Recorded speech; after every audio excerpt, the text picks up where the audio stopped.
রাধারানী নাকি সহজে বাড়িতে আসে না, তার জন্য অনেক চোখের জল ফেলতে হয়। হ্যাঁ, এই কথাটা আমাকে আমার এক জাতশত্রু বলেছিল।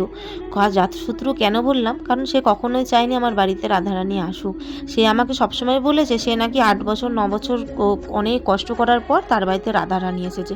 কিন্তু দেখুন, আমি আমার মেয়েকে আনতে গিয়েছিলাম ২ দিন ধরে, আমি খুঁজে কিন্তু পেয়ে গেছি। আমাকে অত কষ্ট করতে হয়নি। কি বলুন তো? আপনি যদি চান আপনার মনটা সহজ থাকুক, সরল থাকুক, বা আপনি যদি কারোর ক্ষতি না চান, তাহলে ভগবানও সেই ব্যাপারটা বোঝে। ভগবান ছাড়া তো আর কেউ এই পৃথিবীতে নিজের নয়। সত্যি কথা বলতে তো তারা সবসময় বোঝে কে ভালো কে খারাপ। আপনি যদি পরের নামে নিন্দা করেন, পরের নামে কটু কথা বলেন, আপনি মুখের সামনে ভালোভাবে হেসে খুশে থাকেন তার অথচ তার পেছনেই তো আপনি বাঁশটা দিচ্ছেন। ভগবানদের থেকে সবথেকে বেশি ভালো বিচার সে ছাড়া আর কেউ করতে পারে না। তো তাই বলি, পেছনে এরকম না কারুর লেগে নিজের মনটাকে ভালো করুন, ভালো রাখুন, আর অপরকেও ভালোভাবে বাঁচার সুযোগ দিন।